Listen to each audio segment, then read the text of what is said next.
kama Lilian na Gavana, vita za Chris Brown na Rihanna. Ni bahati na marua, tamu kama alua. Kitu Mungu amepanga, nani atapangua? Wote tunasumbua, wote wanatujua. Tumepata kitu hata pesa haiwezi nunua. Mtaachana tu, achana tu. Mtaachana tu, achana tu.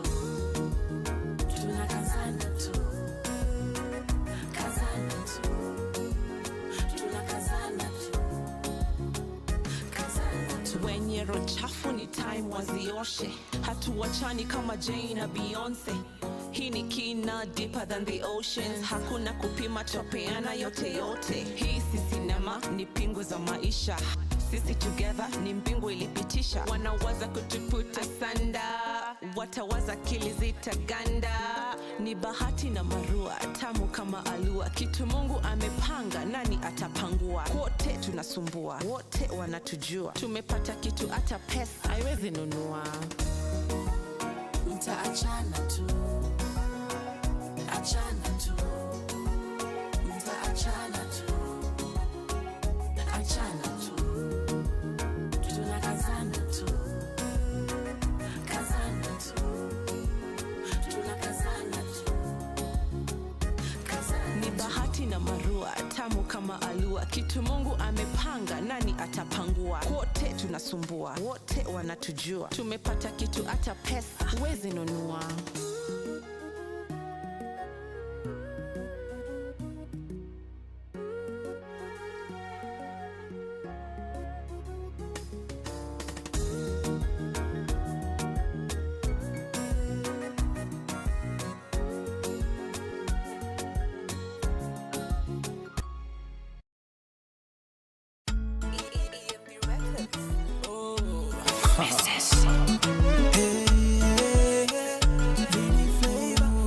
Diana B on this.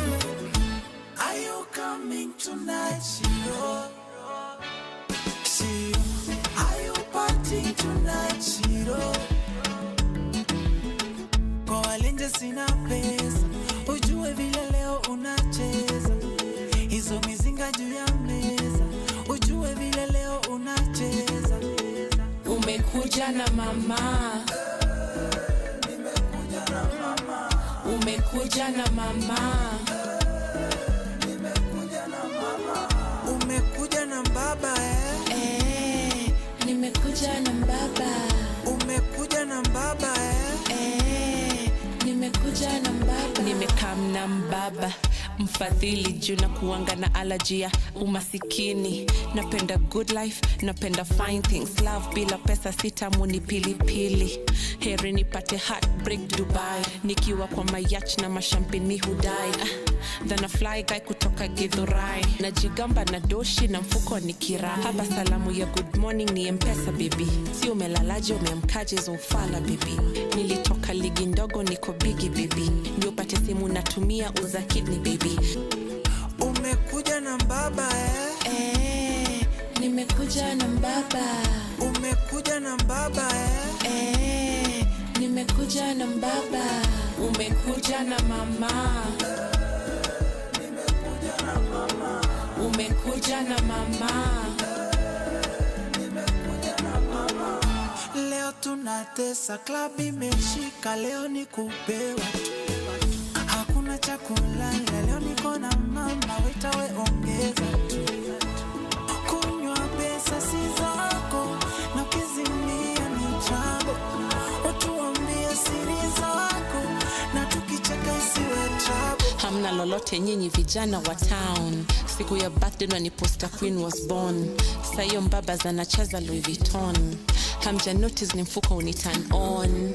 Umekuja na baba Nimekuja na baba. Umekuja na baba Nimekuja na baba. Umekuja na mama. Nimekuja na mama. Umekuja na mama. Nimekuja na mama. Are you coming tonight, Shiro? Shiro, are you partying tonight, Shiro?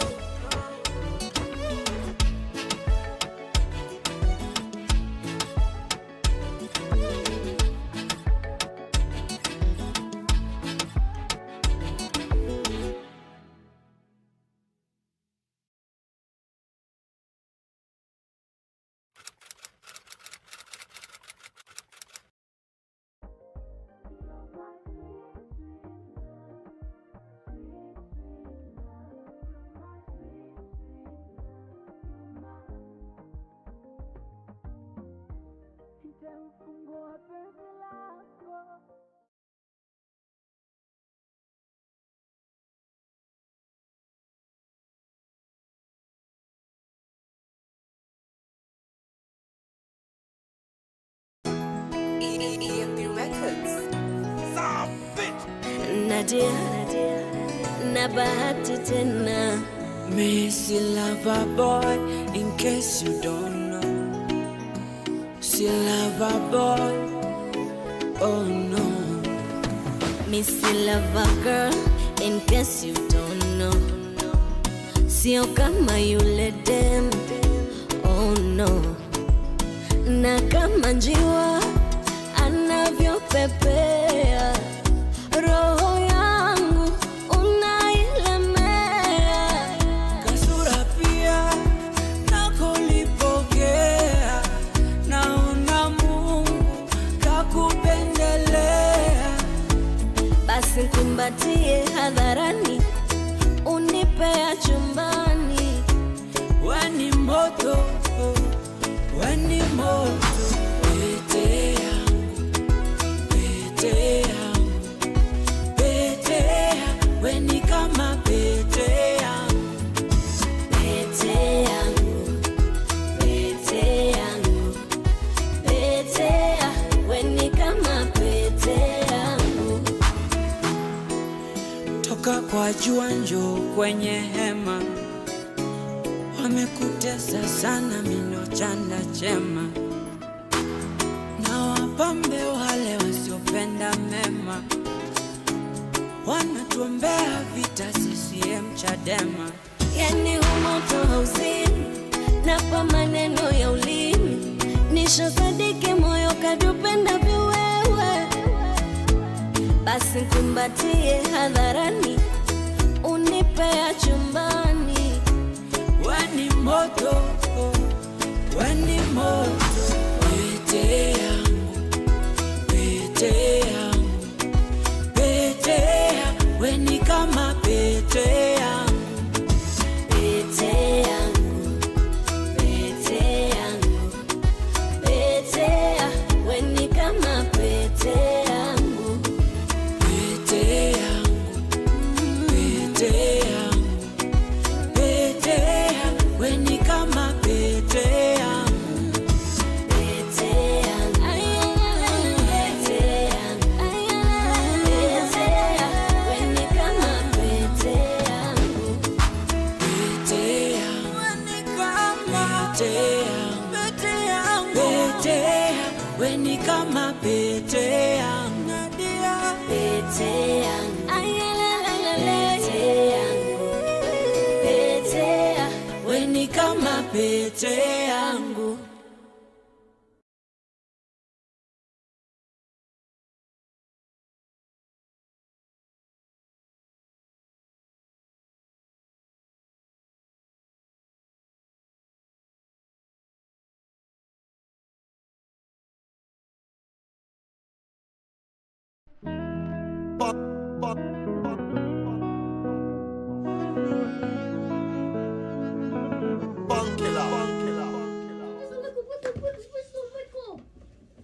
What is outside? Bana. Yes, yes, that's cool.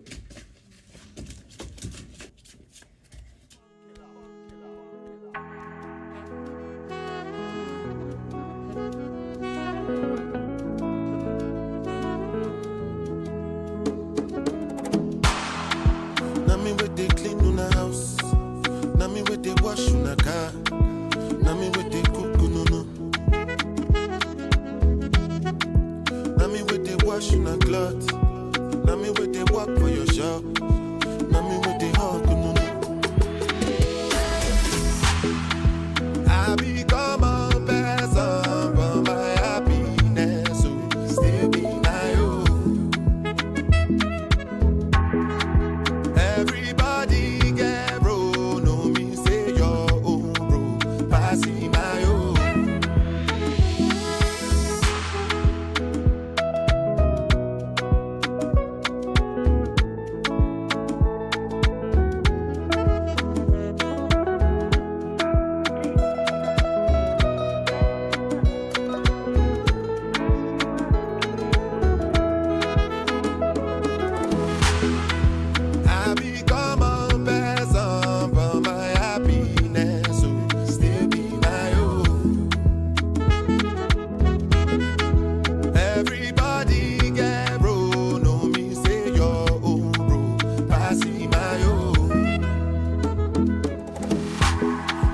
I got that they put on my feet. Food on my plate, feet no return. Welcome, sir. My colossal. Even as things could they go my way. Even the days I don't get nothing at all. My colossal. Now me wait they drive your bus. Now me wait they drive your keke. What a boy! My colossal. What a boy, push your car! Now me wait they run around. Now me they do the job. My colossal.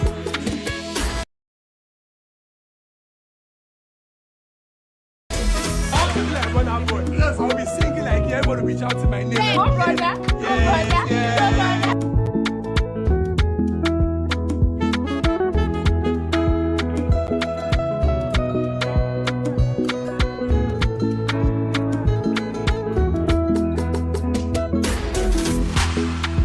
I become a person, but my happiness will still be my own.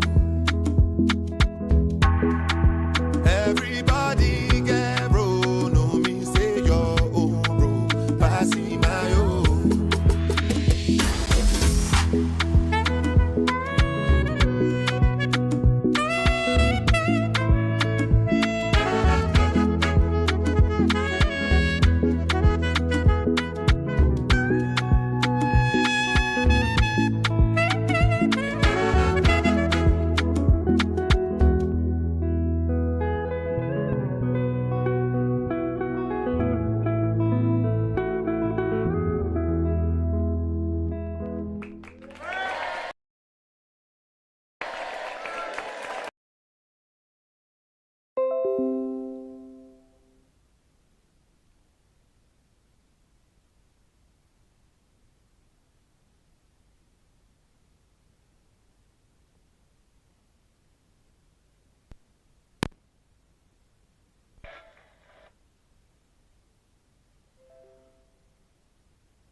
Oh my God, I think we're good. We're good.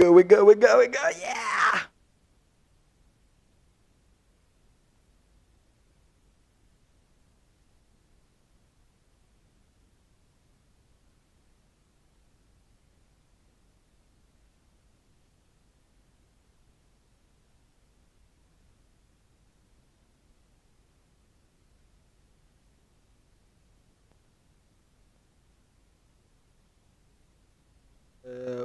Play a tune that I think. Ladies and gentlemen, by the way, I'm sorry man, I was late, some technical issues zenye zilikuwa zinanikimbiza here and there.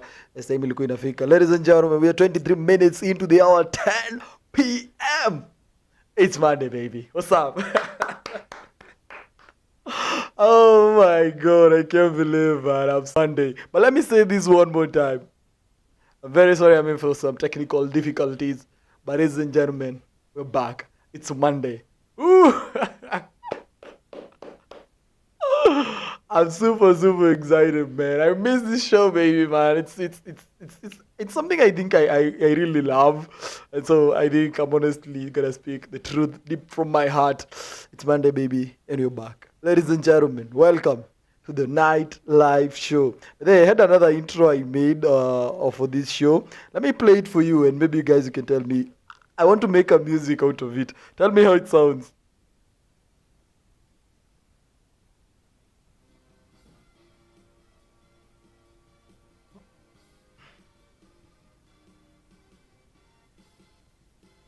Oh yeah, ladies and gentlemen, yeah, it's another day, baby.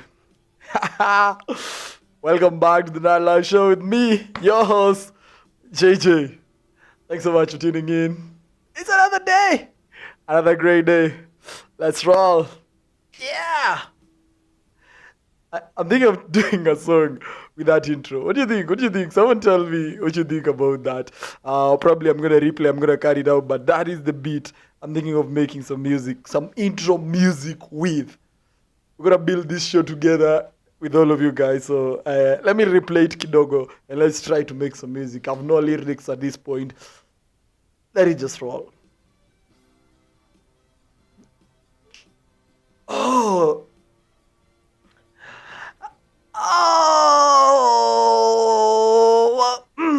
ladies and gentlemen. Yeah. Welcome to the Night Live Show. With me, your host, JJ. It's another show, baby. Let's roll, man. Let's do it. It's Monday, baby. I'm having way too much fun. Let's do this. Ladies and gentlemen, it's another show, another day. It's the Night Live Show with JJ. Let's roll.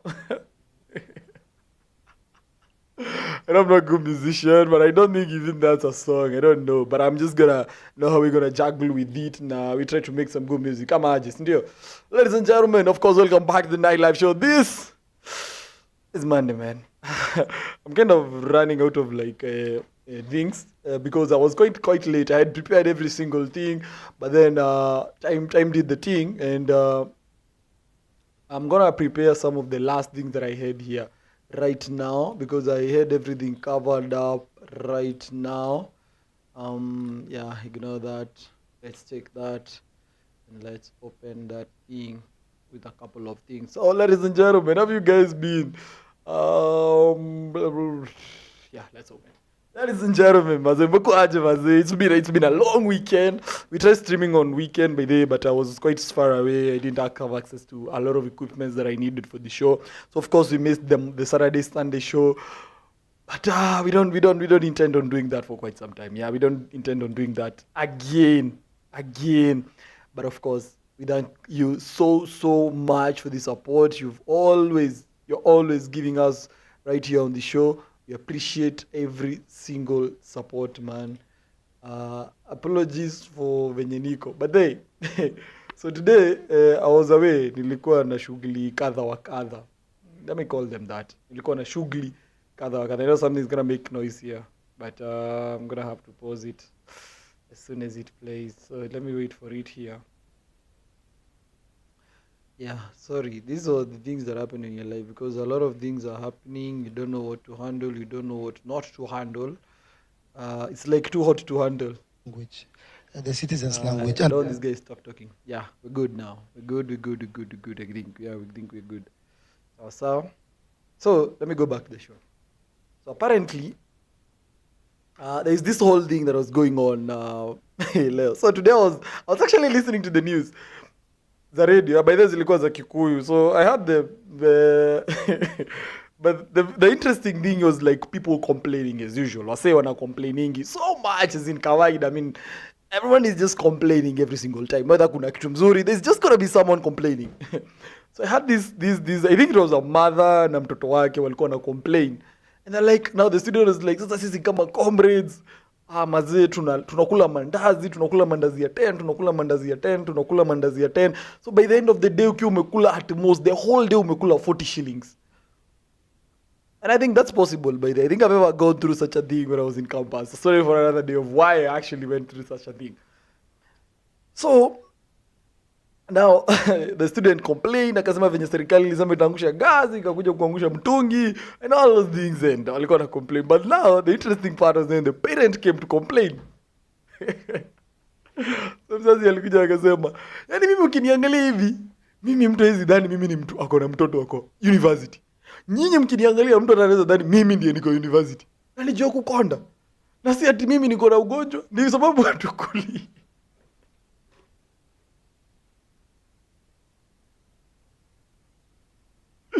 The parent was very serious akisema no, mtu asinione mimi ni mkonde adhani ati mimi hata mimi ni student. No, mimi ni mtoto, ni mimi ni mzazi ako na mtoto wako university, lakini mtu anaweza fikiria hata mimi ndiye niko university.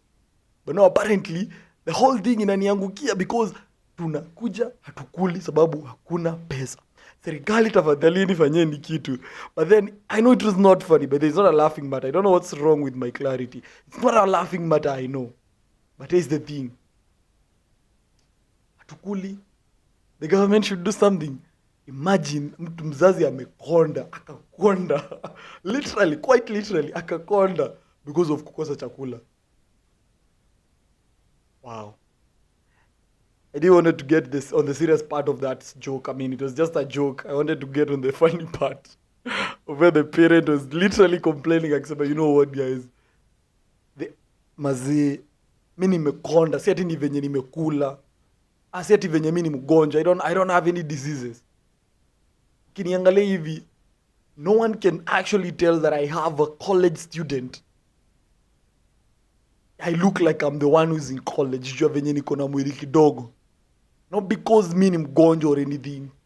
Because atukuli. The food is not freaking enough. The food is expensive. I just wanted to focus on the joke, the funny part of the show, on the funny part of that thing. But anyway, it so happened that the joke was not actually joking because things were actually very serious. So, as I was saying, I mean, it's not a funny story. We are out here joking about it, but it's not funny at all. So, the government should just do the thing. What else the government has to do now? Because a lot of things zenye zimesetiwa up at this point, there are things we cannot change. You understand? And I'm actually tired of talking about the government every day. I mean, oh my God. How are you going to talk about the government for like 5 freaking years, then go vote again for the same government, and then complain for another 5 years? I think for me, I don't want to do this again. I'm just forced by circumstances because that's the news. That's what's making headlines. And this is the nightlife show. We have to talk about what actually is happening. But yo, I don't want to talk. I mean, it's just a bad state of affairs. I mean, we're going to be talking about all these things. For how long are we going to talk about it? Now, Baba has called for crazy things on Friday, the 7th month of this year. He's calling for Saba Saba demonstrations. Another demonstration. Another week of not going to work. Another week of engaging in Baba shenanigans. Another week of like, I don't know, doing what. It's another week of just other crazy stuff. We are here. Tunongojea tena. Baba just called for another one. We are here. We watch another one. Na maisha iendelee. But before we all joke about the Saba Saba and the mayhem and all the things that happened on the month of the Saba Saba, as in the Saba Saba itself. Why it's Saba Saba is Saba Saba, by the way. You know, sometimes for us, even for me, as an example, I'm actually watching this clip for the first time. For me, nasikianga story ya Saba Saba. I don't know what happened actually in Saba Saba. I don't even need Saba Saba ya mwaka gani. I heard it Saba Saba's view of they were fighting for multi-party and all those shenanigans zenye zilikuwa zina happen that time. So, let's just see what happened on Saba Saba. This is the first time I'm actually watching this clip. I just got the clip. Let's just watch and see what happened in that month of Saba Saba.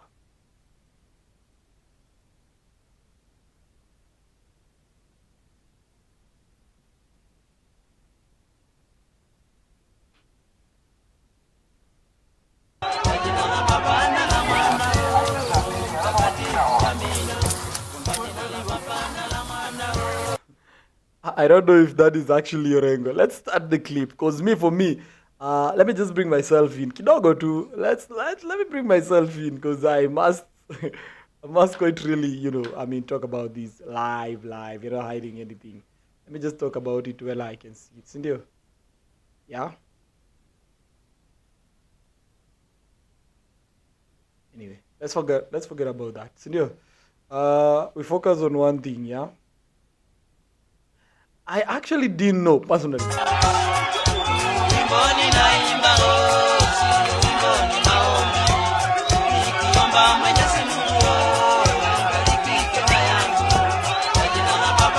Who's this guy? I don't know, man. Who's that guy? That guy looks like I don't know who. I don't know. I'm just gonna act like I know, but I don't know. I'm gonna be honest, I don't know who that is. The only person I actually can recognize here is this guy called Orengo. James Orengo. Wow. These people have gone. What? Oh my God.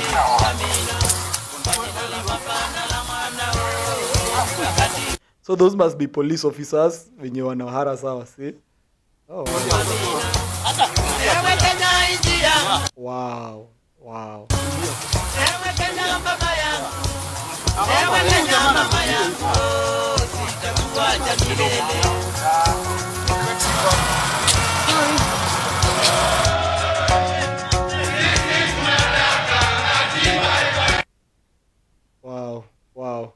those are the soldiers then where they were marching kwenda kuona nini, kwenda kudemonstrate against. I think they were fighting for multi-party democracy, yenye I think was to bring change. According to what they said, it was something that was going to bring change back, and that's why they were fighting at the Saba Saba. So Saba Saba was a big thing, so huge, and I think that thing brought change. I don't know very well, because I mean, why should you bring such a horrible past of us unaileta hapa mbele? Because I believe, okay, it's something we fought for, it was something we were fighting to bring change kwa maisha yetu, but it's a very very horrible past yenye inataka kureplicatiwa, and you know, people don't even know what actually happened, and maybe the reason why people were fighting that time, people just don't to act because they only know there was like demonstrations and maybe fights during that time, and just want to show up. When they don't know the reason why Saba Saba was Saba Saba. They don't know. Lakini saizi Baba has said that people come out and demonstrate. Come out, just come out. Baba has probably no apparent reason why. Let us just see at Baba saying that, you know what, guys, just come out and fight. Come out and fight. Yani Baba anaitanga watu tu hivi kama, hey, bully, just listen to Baba calling his squad. You know what, guys?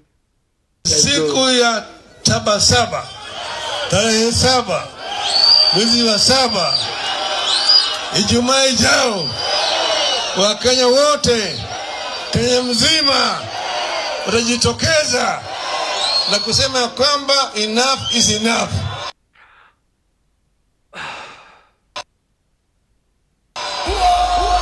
Punda imechoka. Kwa hiyo watajitokeza, Wakenya wote watajitokeza.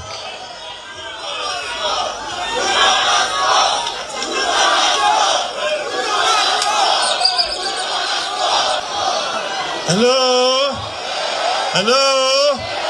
Mnaunga mkono? Mnaunga mkono, nione kwa mkono.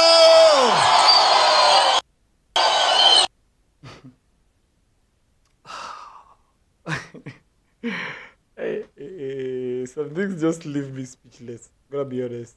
Just leave me speechless. I just said Ruto must go.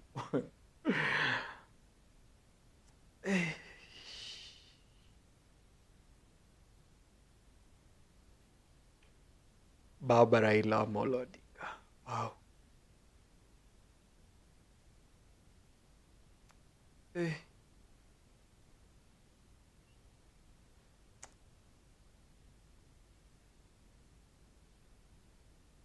Let me come back in a while.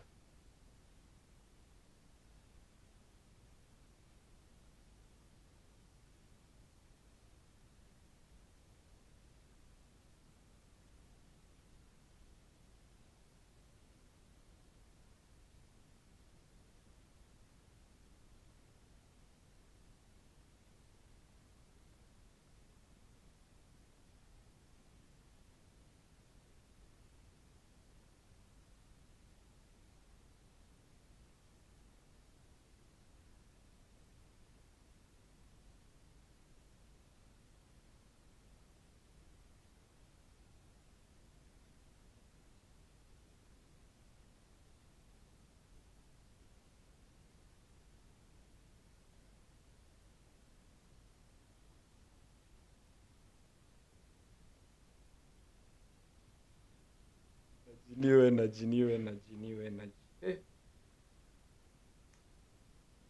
Baba's energy is just ridiculous. Hey, I think sitting back and just thinking what Baba says and just how, I don't know, man.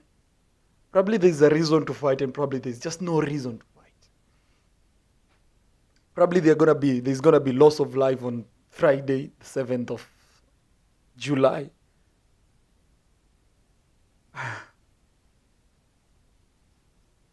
You know, every time I think of protest that Baba has called, that just makes me so sick. Imagining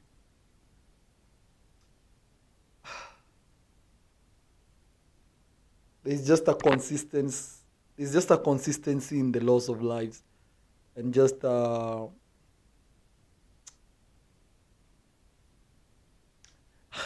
Monday, bro. I don't wanna destroy my moods today. Ay, Baba Bala. Eish.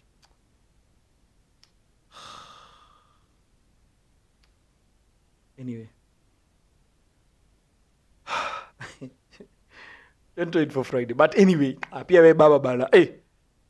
Bana, this guy has disturbed this country from sijui when. Now, I don't know. Maybe he's fighting for our rights. Anyway, let's bring positivity into what Babas is fighting for. So kwanza, lakini pia, kidogo akiweza teta tu hivi mafuta ishuke bana. We might probably appreciate what Baba has done. Because now, to be honest, life is gonna be drastically bad. Itatani equate to something else.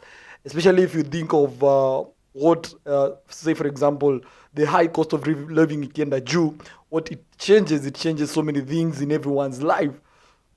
There is no increased income, there is no increased salaries, maybe probably for other people, because some things I think Ruto's gimmicks, trying to shade off as in SRC's stuff. But I mean, we can't tell, we don't know, we can't explain, we can't be sure of what is going to happen. So we just hope for the best for everyone. Hope that the government is serious and Baba's moves probably will end up helping us. And on that note, we leave Baba alone. Hey, so there's this story that was actually trending. During the day probably, yeah. So there's this media personality. Her name is Kamene Goro, yeah. I probably never thought I'd talk about Kamene Goro. What? So Kamene Goro, on their podcast with Oga Obina that they started actually so recently, walianza juzi too, and it's a cool podcast. It's called Another Friday. I love the podcast. Probably love the name even. Sounds cool, sounds nice. I mean, it's just two nice co-hosts that are actually hosting the show together. Decided, you know what? Let's just extend this thing because it probably had a vibe. Let's do this thing, better. But then this show incorporated Oga Obina, Kamene Goro, and Kamene's husband, which is, DJ Bones there. So they did this podcast. I think it was the second episode because I'm a fan. I'm not gonna lie, I'm a fan, and I followed the episode. And so they go on their podcast and they do the thing, and they're just having a normal casual conversation. And this happens that smoking comes on. The smoking issue comes on during the show, and so Kamene Goro. Let's just listen to the conversation of how Kamene talks. Everyone has their bad habits, but let's be within the parameters of ensuring they don't make the other person uncomfortable. But at the same time, also, you men need to be reasonable. Sorry for the confusion in the video. What's wrong with that? Cigarette. But there's nothing wrong with that. I demand a smoke cigarette with your wife material. By the way, Obina. So these guys are just technically just talking casually. Wanaongea tu, smoking is not wife material, nini. Then the husband opts on. To be honest. He decides to become honest by the literally, like, to be honest. In a struggle in a fight, son. Wow. Look at his face. I mean, an honest, as in, answer from, his heart is like, yo, man. Yeah. Was it if after Mimi? And Kamene goes on to make that. It's like she's trying to hide her face. I mean, there's nowhere to hide. I don't like women who smoke cigarette. There you go. Smoke anything else, but smoke anything else, but no cigarette. Fish. Cigara. Smoke fish, yeah. Mimi fish sigara hata bangi. Mimi hata kama dema navuta bangi. Bro, hakuna penye tunapelekana na wewe. I mean, I won't lie, even may have both struggles with my habit with smoking cigarettes. I won't lie, I smoke. But I've significantly by the come down since I met him. So siku hizi yani, unless I'm stressed, you've pissed me off, or tunapiga sherehe. Even here in the house, ngumu sana. Juzi kuna msee alikuja hapa akavuta sigara, but tuliboeka. Wow, cigarettes. I have one story of me. I ever did that, but I'm even like kind of ashamed to say it. Like, I can't even say, whenever I tell this story, I'm like, I smoked cigarette one time and I'm like, oh my God, I'm even scared of saying it. And then his camera, this beautiful lady just comes on and she says, you know what? Oh my God. And then she smokes cigarette and she's just doing, oh my God. What? Everyone has their bad habits, but let's be within the parameters of ensuring they don't make the other person uncomfortable. But at the same time, also, you men need to be reasonable. Achana na yeye ati wife material inakaa hivi. Question, I mean, would you how I can't even imagine my girlfriend smoking cigarette. I can't even imagine myself, even alone my girlfriend. I can't imagine myself smoking cigarette. But I mean, it's not a big deal, though. I mean, so many people do so many bad things. We just choose of what we think is good. As in, so for me, probably, probably if my girlfriend drinks, I don't have a problem with that. But someone else has a problem with their girlfriend drinking. You get? It's just someone's preferences na maybe venye mse ana feel vitu venye ziko. So I don't think there's actually any problem with that. She just loves smoking. I mean, let her just smoke away. Her life out. And wear ragged jeans. She then wears skirts that fika here. No. Yeah. She kind of has a point. I don't know. No, skiza. You guys told us to stop. Men told us as women to stop having standards. We take you as standards. Who said not to have standards? You are. That's why there are chicks who are with married men. That's why there are chicks who are still with men who are in relationships. Njomana kuna, of course. Tuliambia women stop having standards. Mbaya, kitambo sana. Me, I prefer women with standards. If you don't have standards, why am I with you? If you don't have standards, that means you'll be with every other person. Let me tell you. Yeah, he has a point. Yeah, I have a point. Out here, there are no standards. You'll be with every other Tom, Dick in high.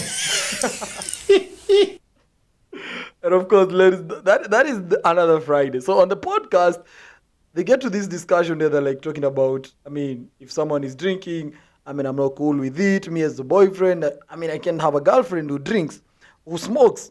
But again, I think it's just someone's opinion. You want to feel like your girlfriend can drink. Mwingine feel mine cannot smoke but can drink. My mind can't drink, can't smoke.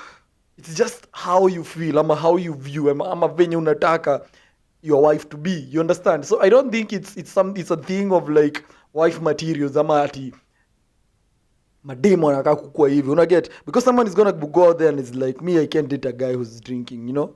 I can't date a guy who's taking jaba, bro. So wale watu jaba wote waenda wapi, bro? I can't date someone who's smoking cigarettes. I can't date someone who's doing this, who's doing that. You know? It's not, don't generalize it as something that as mse ana drink, Z husband material. No. Mse ana smoke weed, Z. Oh, that's not a husband material. So don't as in categorize all people. Don't categorize all girls. I mean, if girl is smoking, I mean, as long as someone is just doing well with their life, what's the problem with smoking? Probably they're just having fun with the smoking. You get? So for me, I think I'd not have any problem, and I don't think that's an issue with wife material. So if someone who wants to smoke, I mean, go ahead and just, is a maganja plant. I mean, what's the problem? If you as a person, as an individual, you're comfortable with it, just get along with it. You might just be having a smoking family. That's a ganja family. Dirty family. What was that thing called? You know? As in, where's it generalize? As in, sasa unaingilia maybe I'm saying because their girlfriend is doing that and that. No. Everyone to just do their thing. As in, you feel this the right thing. This is what I feel. Bro, it's your life. It's like that song. My son or Maya. You know, because kuna mtu mwingine anajibamba akikunywa pombe. You get? Kuna msee zitaka kuona bibi yake akikunywa pombe, but yours now, because now alcohol is made cool, you have no problem with it. There was a time, I'm sure cigarettes were like cool. There was a time people tell me back in colleges that those days was smoking all over. There's actually an addict mwenye mimi najua ana smoking his cigarettes to date. but simply because they started smoking cigarettes long time ago. You understand? So for me, I think that whole thing, I feel kukua the aspect that you know, smoke cigarette is bad because now alcohol is cool. I'm sure Kamene she posts that she drinks, but that's not a problem because so many people drink and alcohol has been made cool. It's just that easy vitu zingine may make you cool, and these are the ones that's been made not cool. And so if you're fond doing that not cool stuff, you're like, nah, you're a disgrace to people. So I mean, just shout out to Kamene, do your thing, man, have fun, and everyone out there who smokes, who does all those things, because even those who drink alcohol, it's not good at all. It's not good at all. Not good at all. So just leave Kamene alone. But anyway, moving on swiftly, I'm gonna go to a video that actually hopped into that video. Kidogo katikati tukiwa hapo. It's a video of a lady and a guy, and they are doing. They are cycling in the around, you know, along the Thika Superhighway. I think that's somewhere I actually can recognize from the video.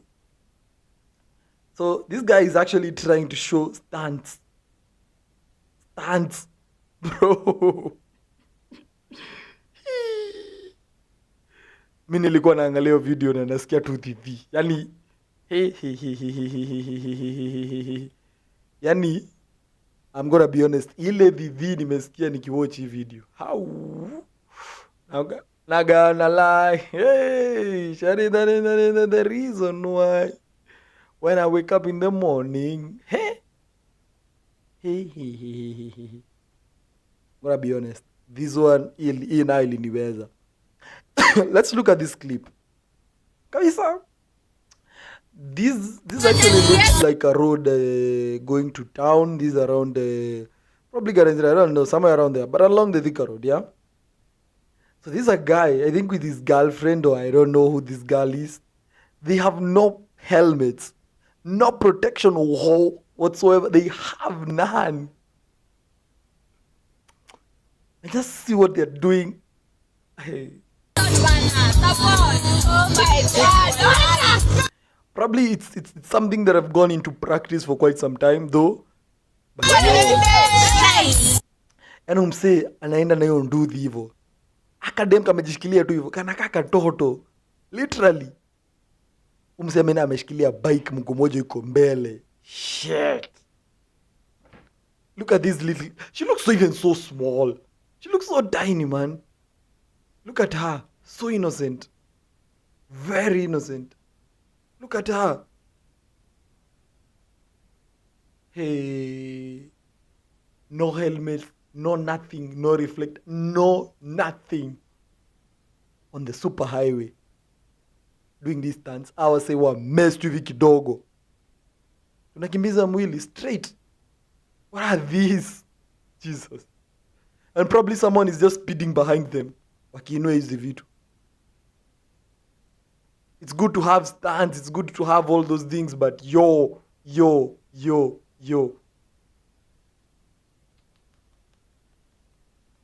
That's so crazy. Super crazy. Those people, hiyo ndo kitu waliona interesting wangefanya kwa highway. Hey. I can imagine what could happen if I was say wange mess on anything wakiwa kwa barabara. Worst case scenario, of course you know what could happen. Wow.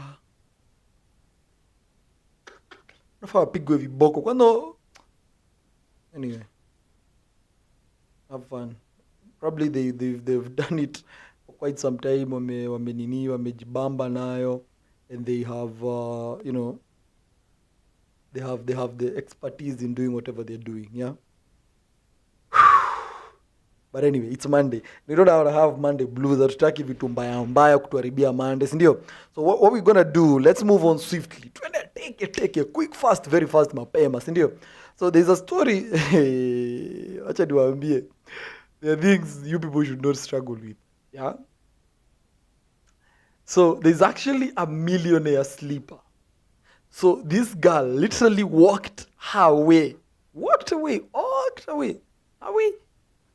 So, she didn't even walk. She slept her way to millions. She has a surprising secret to success. You know, move over Hollywood celebrities. There's a new star on the rise. This girl is in Saragusa, better known as Arama, has taken the internet by storm and become one of the most people on the planet. With a jaw-dropping number of followers across social media platforms, she's just not winning hearts but also racking in the dough. But wait, there's a hilarious twist to her money-making strategy that has left everyone wide-eyed. This girl literally sleeps. She just slept her way to success. I'm gonna read a post here that was made on Instagram. The post reads, it's whatever the name is. Katilana Sergozo is one of the most famous on the planet. She has 3.7 million followers on Twitter, YouTube, and of course Instagram subscribers. You know, all those stuff. Due to her massive social media following, including paid subscriptions, she earns up to $2 million a month from streaming. During a recent appearance on the Iced Coffee Hour, she revealed that she makes over $2 million a month from sleep streams. And there is me streaming while I'm just talking too much, and here's a girl who just sleep streams. She's just relaxing and making money. Talk about passive income. This is surely passing. I mean, this lady just sleeps and just likes the camera. Like me, I just switch on this camera and then I decide to sleep here. And you guys pay me to just watch me sleep. Hey.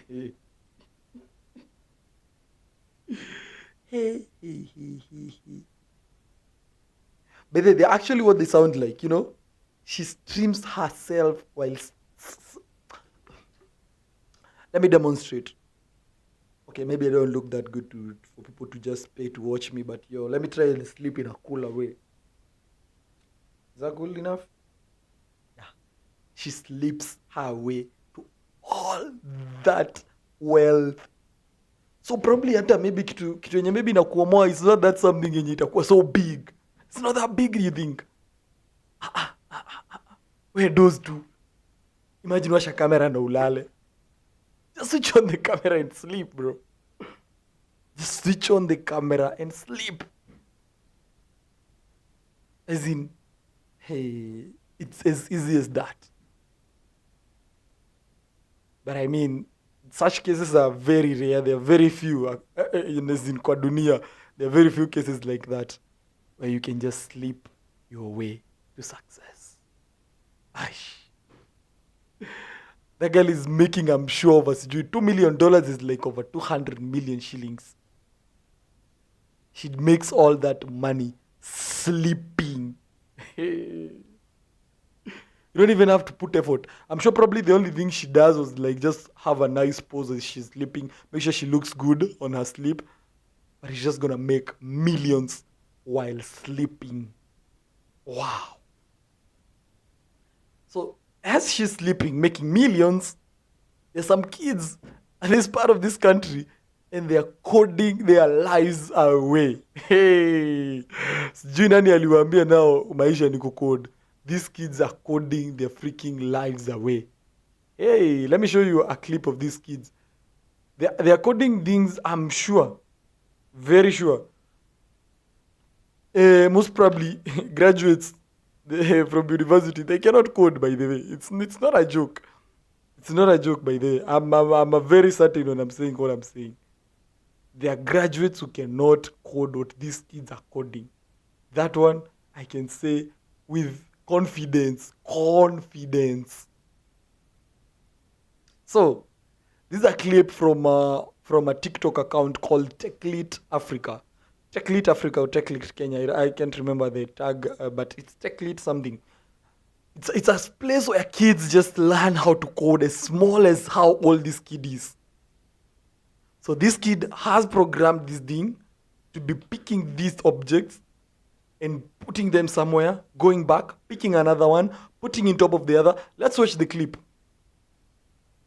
Inaipeleka hapo, goes picks another one. brings it back. You get? It's a robot stuff. I mean, I don't know. It's robot. And probably it knows, you know what, there's another object here. I need to lift. You see the kids celebrating. Quite literally celebrating. Celebrating. They are celebrating. Literally. Hii kitu ikifanya kazi. And then I'm 100% sure, 100, not even, I'm even more than 100%. They are graduates who've graduated out of universities. Done even computer science roles. They cannot code they cannot. Without fear of anything. I fear nothing. I am sure there are a ton of graduates with degrees in IT, computer science, and all those related stuff, and they cannot code a simple thing like that. What is the problem? That's a small kid, but that kid has just been given one thing: exposure, as early as possible. I saw that kid. She was excited. He was jumping after a code had just run. That kid is so small, bro. That guy, with the moment he's hitting 20 years, this is gonna be a guru. He's a master. Wezi muona.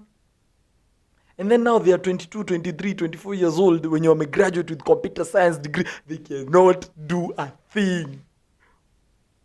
We are doing this thing the wrong way. This is the right way this thing should be done. If I feel like I want to be the first time I started coding, I'm going to give my personal story. The first time I started coding, that was with Visual Basic. I was just basic stuff.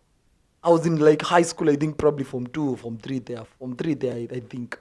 That was the first time I started coding kidogo, and I'm trying to put this thing, and it's working because of some lines of code that I've put there, and they're working.